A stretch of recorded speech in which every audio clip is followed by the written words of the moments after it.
तरफ बैठता है वो हमेशा मुझसे मांगा करता है। तो ऐसा करो कि एक बड़े से बर्तन में खीर भरकर उसमें स्वर्ण मुद्राएं डाल दो और वो उसको दे आओ। जो मुझसे मांगता है वो उसको दे आओ। मंत्री ने ऐसा ही किया।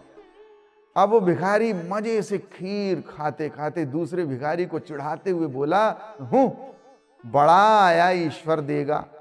ये देख, राजा से मांग, मैंने मांगा और मुझे मिल गया। और खाते खाते जब उसका पेट भर गया तो उसने वो बची हुई खीर का बर्तन दूसरे भिखारी को दे दिया और कहा, ले पकड़, तू भी खा मूर्ख। अगले दिन जब राजा आया तो देखा कि बाईं तरफ वाला भिखारी तो आज वैसे ही बैठा है, लेकिन दाईं तरफ वाला गायब है। तो राजा ने चौंक कर उसे पूछा, क्या तुझे खीर का बर्तन नहीं मिला? तो भिखारी बोला, जी मिला था, और क्या स्वादिष्ट खीर थी, मैंने खूब पेट भर के खाई। राजा ने कहा कि फिर क्या हुआ?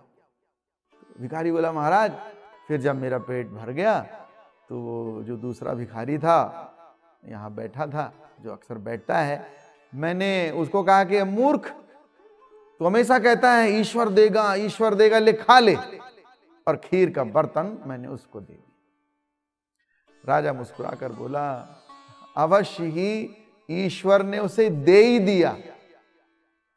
एक बात याद रखें प्रिय, जिसको इज्जत देने वाला रब हो उसको बादशाह भी जलील नहीं कर सकता।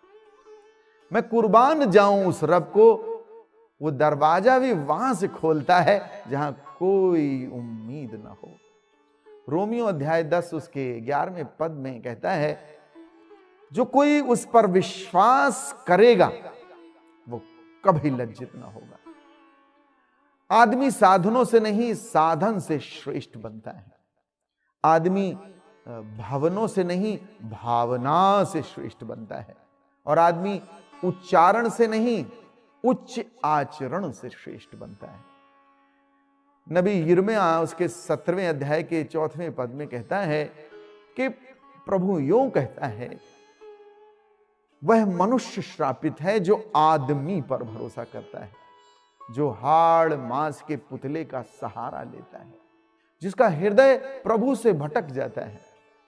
वो मरुस्थल की छोटी सूखी झाड़ी के समान होता है, जो कभी फलती फूलती नहीं। वह मनुष्य निर्जन प्रदेश के सूखे इलाकों में निवास करेगा, वह नोनी भूमि क्षेत्र में रहेगा जहां कोई नहीं बसता। लेकिन धन